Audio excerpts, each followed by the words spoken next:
Jones, bimbingan belajar merupakan suatu proses pemberian bantuan seseorang pada orang lain dalam menentukan pilihan dan pemecahan masalah dalam kehidupannya.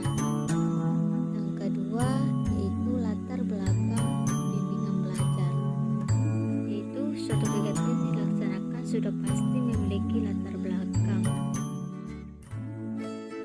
Yang ketiga yaitu jenis layanan bimbingan belajar dalam kaitannya dengan BBM, yang mana seorang guru dalam memberikan layanan bimbingan harus tetap berfokus pada terselenggaranya proses belajar mengajar.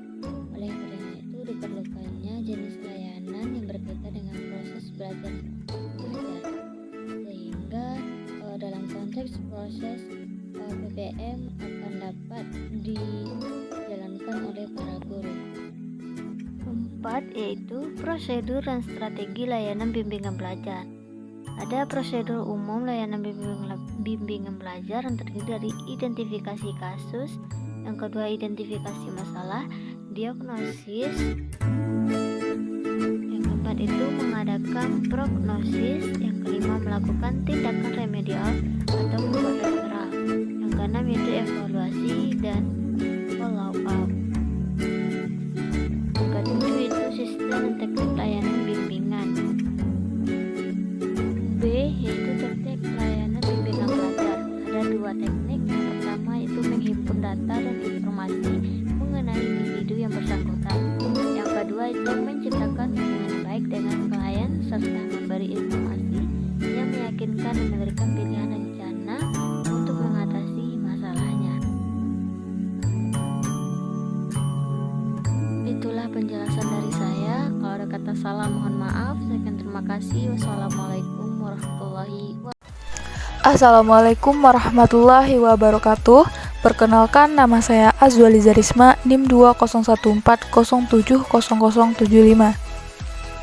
Di sini saya akan melanjutkan pembahasan yang kedua, yaitu tentang diagnostik kesulitan belajar. Dalam proses pembelajaran, tugas guru tidak hanya sekedar menyampaikan atau mentransfer ilmu atau bahan pelajaran kepada peserta didik. Guru sebagai pendidik dituntut untuk bertanggung jawab atas perkembangan peserta didiknya. Kegiatan memahami kesulitan belajar peserta didik ini dikenal dengan konsep diagnostik kesulitan belajar, yang lebih umumnya dikenal dengan istilah diagnosis kesulitan belajar. Dalam pengertian diagnosis kesulitan belajar, terdapat dua istilah yang perlu kita pahami terlebih dahulu, yaitu istilah diagnosis dan kesulitan belajar.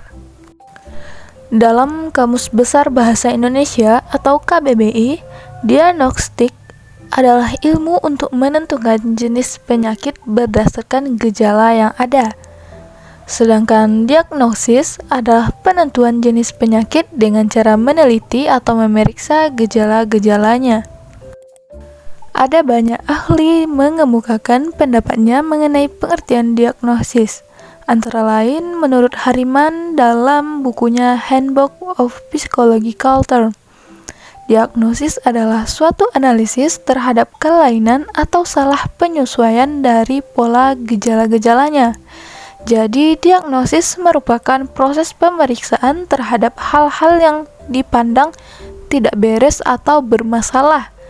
Sedangkan menurut Webster, diagnosis diartikan sebagai proses menentukan permasalahan kikat kelainan atau ketidakmampuan dengan ujian. Dan melalui ujian tersebut, dilakukan suatu peneliti yang hati-hati terhadap fakta-fakta yang dijumpai, yang selanjutnya untuk menentukan permasalahan yang dihadapi.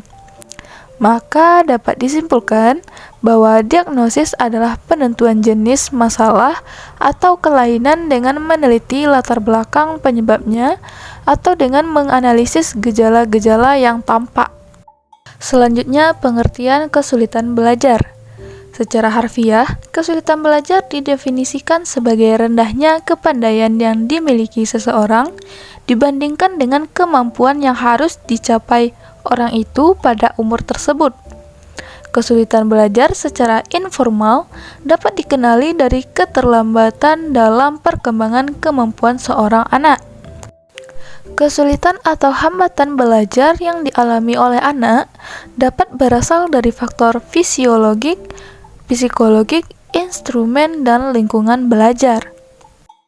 Setelah mengetahui pengertian dari diagnostik, diagnosis, dan kesulitan belajar, maka dapat disimpulkan bahwa diagnosis kesulitan belajar merupakan proses menentukan masalah atau ketidakmampuan peserta didik dalam belajar dengan meneliti latar belakang penyebabnya dan atau dengan cara menganalisis gejala-gejala kesulitan atau hambatan belajar yang nampak.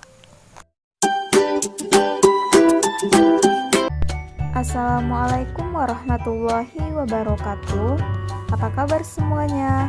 Perkenalkan, nama saya Hafizah Raudatul Jannah, NIM 2014070048. Pada video kali ini, saya akan melanjutkan materi tentang prinsip-prinsip dasar pengajaran remedial.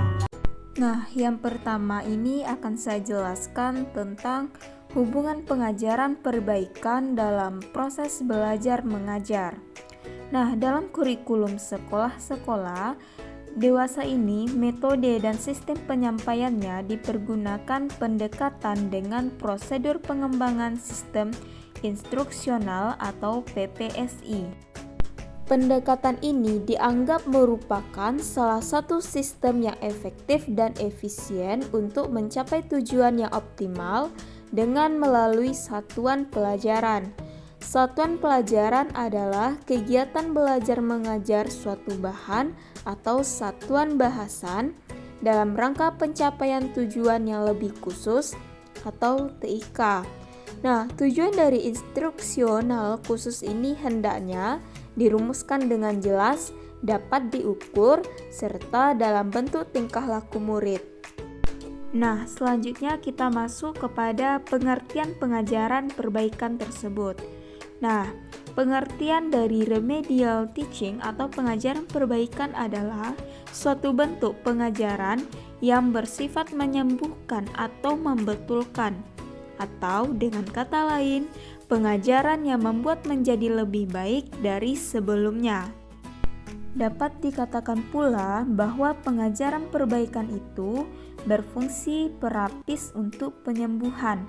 Yang disembuhkan adalah beberapa hambatan atau gangguan kepribadian yang berkaitan dengan kesulitan belajar, sehingga dapat timbal balik dalam arti perbaikan belajar atau perbaikan pribadi.